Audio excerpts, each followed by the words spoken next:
This is a demonstration to show you how to make a style tile. Style tiles are a tool that web designers use to kind of show design before you're ready to actually design a page. In this class, it's very useful to me to see what you're thinking before you actually hit HTML or Photoshop, just to get some idea of what the overall design might look like, so we can have a conversation about it and possibly correct anything that is a problem. We're going to be using Google Drive for this because you guys all have email addresses. So if you go to Gmail, there's something up at the top that's a link that just says Drive. If you click on that, you will come to a screen that looks very much like this. In Drive, there's a big red button over here that says Create, and you can choose. One of the choices is a drawing, and that's what we're going to use to make these style tiles. This is what a finished one looks like.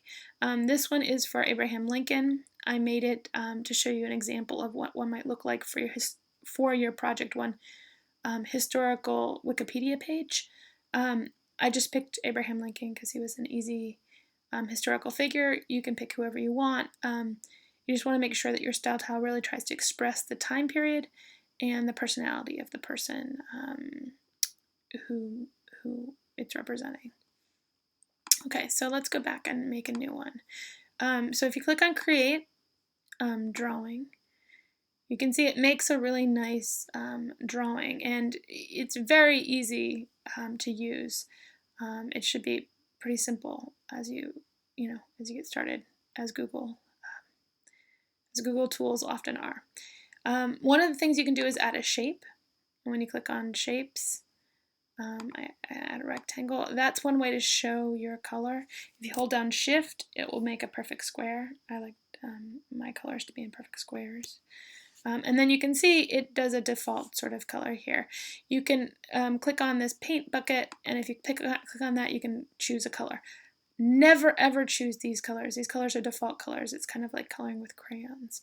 So you want to make sure you choose a custom color. Hopefully you already have some colors written down from Cooler, and you already know what your colors are. If not, you can go to Custom, and you can either input your hexadecimal number, which is 6 numbers up here, or you can pick a specific color. And you can change, the saturation, you can change the lightness, darkness, and you can say OK. And you can see it fills that nice little box. You can do the same thing for a background and create that. You can also input a picture image. And you have a couple choices. You can do it from an URL. You can take a snapshot. You can also search. If you search, it's going to restrict you to public domain imagery because Google wants to make sure you're being ethical. You can also add something, choose an image to upload would work too, so you can have another image that you've already uploaded. I'm going to go through the search, and I'm going to look for civil, or if I could spell, Civil War uniform. Okay. You can see there are lots of different uniforms here. I'm going to choose this one this little button here because I think the button is kind of interesting and could be used in some way in my layout. So I'm going to select, and you can see it comes up very quickly. And you can now kind of resize it and rotate it. You can't get rid of this background. The only way to do that is in Photoshop if you know how to do that. If you don't know how to do it, don't worry too much about it. I'm not going to pay too much attention to things like backgrounds. Now, if you want one of these things, let's see.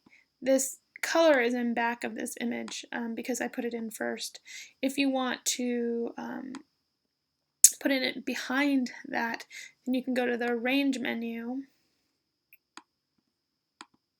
and choose Order, and you can choose Bring to Front. So that's how you would arrange your different items on the page. When you're done and you're completely happy, you click on Share, and we gotta give it a name, so I'm gonna call it Project 1 Style Tile. Save. And then you can invite people, and the person you should invite is me. So sweeneyas@mccc.edu, and you can do share and save, and that will send me a link and I will be able to go and look at it and add comments.